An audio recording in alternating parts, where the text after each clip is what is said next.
قبر میں 4 سوالات کیے جائیں گے. 4 کا عدد موجود نہیں، لیکن سوال جو بتائے گے وہ میں گن کے بتا رہا ہوں 4 ہے. کہ قبر میں یہ سوال ہوں گے. پہلا سوال ہوگا مر ربو کا، بتا تیرا رب کون ہے. دوسرا سوال ہوگا ماں دینوں کا، تیرا دین کیا ہے.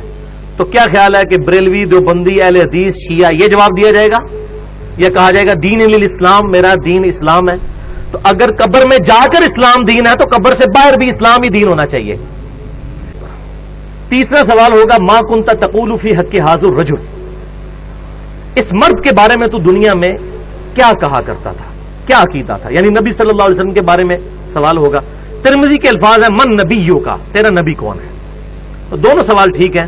اس میں جو کہتے ہیں کہ قبر میں نبی صلی اللہ علیہ وسلم آ جائیں گے، ایسی بات نہیں ہے، کیونکہ مسند امام احمد میں ایک حدیث موجود ہے. وہ شخص میں پوچھے گا کہ آپ کس مرد کے بارے میں مجھ سے پوچھ رہے ہیں.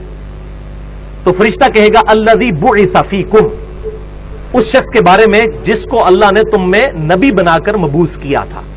پھر کہے گا مومن ہوا محمد رسول اللہ، وہ تو اللہ کے رسول محمد تھے صلی اللہ علیہ وسلم. اب ان 3 سوالوں کے بعد ایک چوتھا سوال ہے.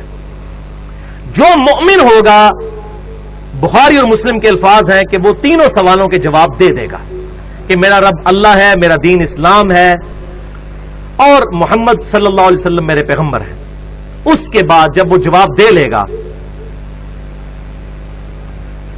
تو جو مؤمن ہوگا، اس کے بارے میں مسند امام احمد میں انٹرنیشنل نمبرنگ کے مطابق 18,733 نمبر اور سنن نبی داؤد کے اندر 3,212 اور 4,753، یہ 2 حدیثیں سنن نبی داؤد میں.